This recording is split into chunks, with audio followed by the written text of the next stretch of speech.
All right. Welcome to Friday. Hope everything's going all right.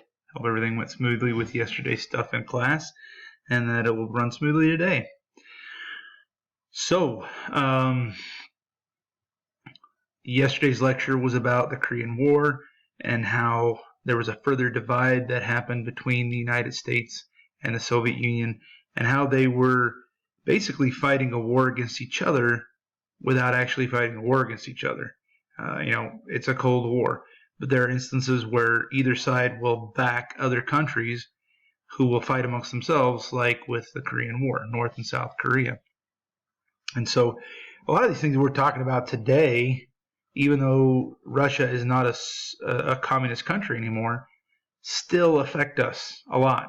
Like I said, NATO is still a big thing that affects us, as well as the fact that North and South Korea are separate countries, and one is communist and one is free.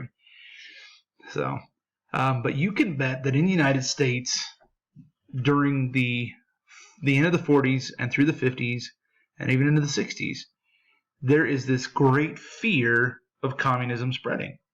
Truman, as the president, has committed to containment. He is committed to fight communism wherever it's trying to expand with the Truman Doctrine.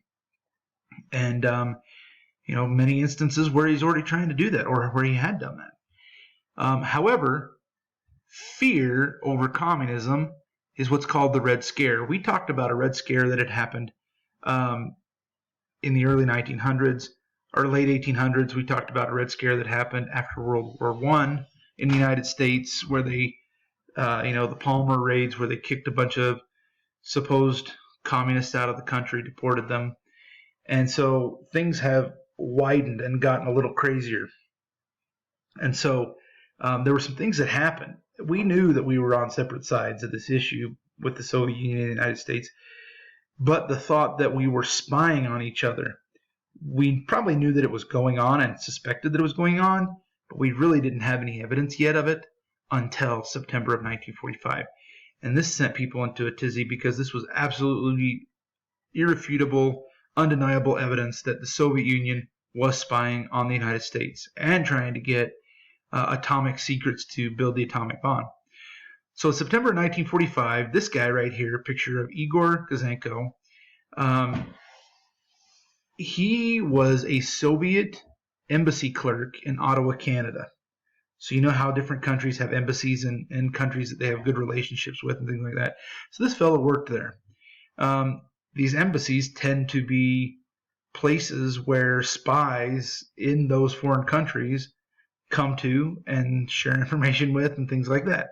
So Igor Gouzenko, he leaves the Russian embassy and goes to the Canadian government, and he decides he wants to defect from Russia. He wants to leave Russia and give up his citizenship in Russia and live in Canada. With him, he brought all sorts of information and documents that were evidence that the Soviet Union was attempting to infiltrate the U.S. government and the Canadian government, all the agencies, any organization that they can have influence, that they're trying to put spies in those places to be undercover cell spies for the Soviet Union, to gather information, to try to subvert the government through these things, or through these positions, and so on. The ultimate goal at that time was to obtain atomic secrets to be able to create an atomic bomb. And so when this comes out in the news, everybody gets freaked out by it. And so the Americans developed a general fear of communism, that it was trying to subvert the United States and to bring down the United States from the inside through espionage and spying. And in general, it caused a lot of fear in the United States. And so subversion, like the definition shows here, is the effort to weaken a society secretly by overthrowing its government from the inside. Okay? And so this became a very real fear in the 40s and definitely the 50s. So, in order to try and weed out possible spies in the U.S. government, And to alleviate fears of the people, President Truman established what's called the Loyalty Review Program in 1947. All federal government employees had to be screened. Anything could be investigated. Their personal lives, the things they read, the calls they made, the family members they had, any activities that they were a part of were going to be under scrutiny to try to determine if any of these people, through their private activities and things like that, might be a possible spy for the Soviet Union. So between 1947 and 1951, there were more than 6 million U.S. federal employees that were screened for their loyalty. Everything was analyzed. Movies they watched, music they listened to, groups they belonged to, things like that. So after this loyalty program between 47 and 51, there were 14,000 people that, of that 6 million that were screened, 14,000 of them were investigated further by the FBI. Of that 14,000, 2,000 of them quit rather than being investigated. They felt like it was unfair, that their investigation of them was unwarranted. They had done nothing wrong. They had done nothing illegal. Even if they were a communist, they would have to do something illegal to be in trouble. Okay? And so they quit rather than face that investigation because they morally disagreed with the investigation. Now, of these 6 million people, it came down to 212 people that were fired from the U.S. government, and their jobs were taken from them for questionable loyalty. But none of those 212 people had done something illegal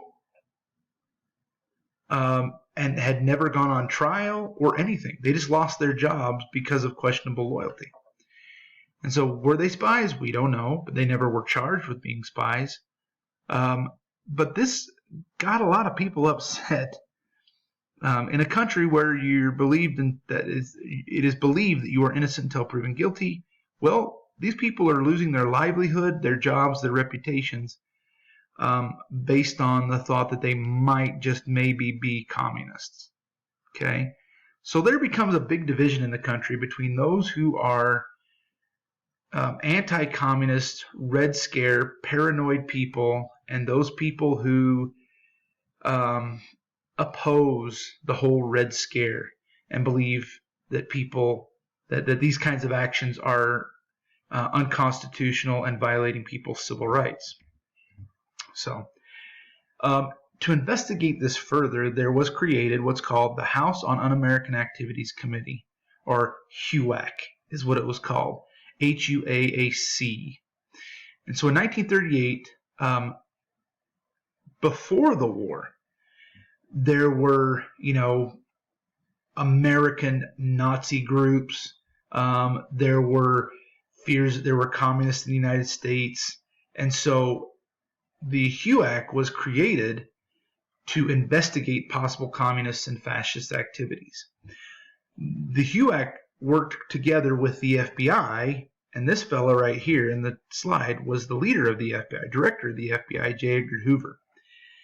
And so he was not satisfied. Hoover was not completely satisfied with just screening these federal employees only. In 1947, he asked the HUAC to hold public hearings questioning everyday citizens of the United States about possible communist sympathies that they may have. And so people were brought, and really it became what's called a witch hunt. It became a fact that if you were suspected of having communist ties or being a part of communist sympathizers, then if you gave up somebody else's name, the focus went away from you onto somebody else. And so they just started throwing accusations everywhere. It was crazy. FBI agents started to infiltrate suspected groups. They started spying on these groups. They did wiretaps illegally, invading people's privacy, right to privacy, all in order to try to collect evidence that these people might be communists. And there was so much money and so much time and so many resources that were spent trying to find these specific or these suspected communists. I mean, I think your mind would be blown on the useless information that the FBI had on people that were suspected communists, that they spent so much time and effort to keep tabs on, and it didn't result in anything. Hollywood went on trial. So there was fear that the film industry, the music industry, they have a great influence on people with the films they make and music they make and things like that. And so there was a fear that the film industry could be affected by communism, that there could be communists in Hollywood that are making these films that are sympathetic to communism and things like that. So there were interviews that were conducted with film industry people that were directors, producers, actors, all sorts of people. Ronald Reagan, yes, Ronald Reagan, the future president of the United States of America, was an actor in Hollywood. That's how he got famous before he went into politics.